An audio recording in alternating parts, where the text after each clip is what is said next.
குரு வணக்கம். குருவாழ்க. குருவே சரணம். ஓம் நம சிவாய. இப்போது நாம் பார்க்க இருப்பது பாவம் புண்ணியம். இந்த பாவம் புண்ணியம் எப்படி ஒரு மனிதனை உருவாக்குகிறது, அதை எப்படி செயல்படுத்துகிறான் என்பதை நாம் இப்போ பார்க்கலாம் வாங்க. நம்முடைய செயல்கள் புண்ணியமாக இருந்தாலும் சரி, பாவமாக இருந்தாலும் சரி, நாம் செய்தது நமக்கே சொந்தம் என்பதை பற்றி தெரிந்து கொள்வோம் வாருங்கள். பாவத்தை விரும்பி செய்பவன் அதன் தண்டனையை அவன் விரும்பாவிட்டாலும் அனுபவித்து முடிக்க நேரிடும். பாவம் முதலில் கண்களின் மூலம் உருவாகின்றது. கண்கள் சுத்தமானால் அனைத்தும் சுத்தமாகும். மனதினுடைய சிந்தனைகள் பாவத்தை படம் பிடிக்கின்றது. அந்த பாவத்தை செய்வதற்கு புத்தி தீர்மானிக்கின்றது. பிறகு செயல்கள் மூலமாக பாவம் வெளிப்படுகின்றது. பாவம் கண்களின் மூலமாக சஞ்சலத்தை உண்டு பண்ணும் பொழுதே பார்வையை நேர்மையானதாக மாற்ற முயல வேண்டும். அது மேலும் பாவ சிந்தனையை உருவாகாமல் தடுத்துவிடும். பாவம் தன் மூலமாகவும் உருவாகிடக்கூடாது, பிறர் மூலமாகவும் உருவாக்கப்படக்கூடாது. இதற்காக சுய சோதனை செய்ய வேண்டும். எங்கிருந்து பாவம் உருவாகின்றது என்பதை உற்று நோக்கி கவனித்து அதை விளக்க வேண்டும். தனது செயல்களை சீர்தூக்கி பார்க்க வேண்டும். இன்று நான் செய்த செயல்கள் சரியானதாக இருந்ததா?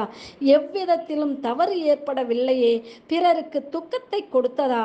எவ்விதத்திலும் பிறருக்கு மன வருத்தத்தை ஏற்படுத்தியதா என்பதை சுய சோதனை செய்து சுயத்தை மாற்றிக்கொள்ள வேண்டும். யாருடனும் பாவத்திற்கு உடன்படக்கூடாது.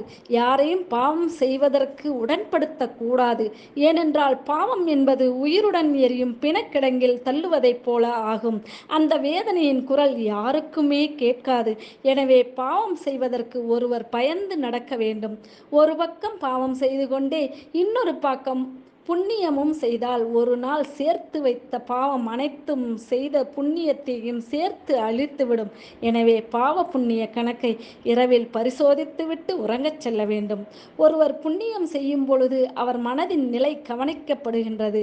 அந்த மனதின் நிலையை பொறுத்தே புண்ணிய பலன்கள் கணக்கிடப்படுகின்றன.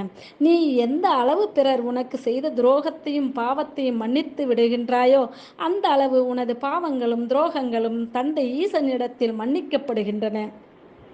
உன்னை சார்ந்தவர்களுக்கும் உன் குடும்பத்திற்கும் நீ செய்வது உதவி. உன்னை யாரென்றே தெரியாத ஒருவருக்கு நீ செய்யும் உதவிதான் புண்ணியம். இறைவன் தனக்கு செய்யும் அபிஷேகத்தை விட இயலாதவர்களுக்கு செய்யும் உதவியை மட்டுமே பெரிதும் விரும்புகின்றார். எனவே தன்னால் முயன்ற உதவிகளை பிறருக்கு செய்து பார். இறைவனுடைய மனமும் குளிரும், உனது புண்ணிய கணக்கும் நிறையும். உன்னை துன்புறுத்தும் பிரச்சனைகள் யாவும் அகன்று வாழ்வில் ஒளி பிறக்கும்.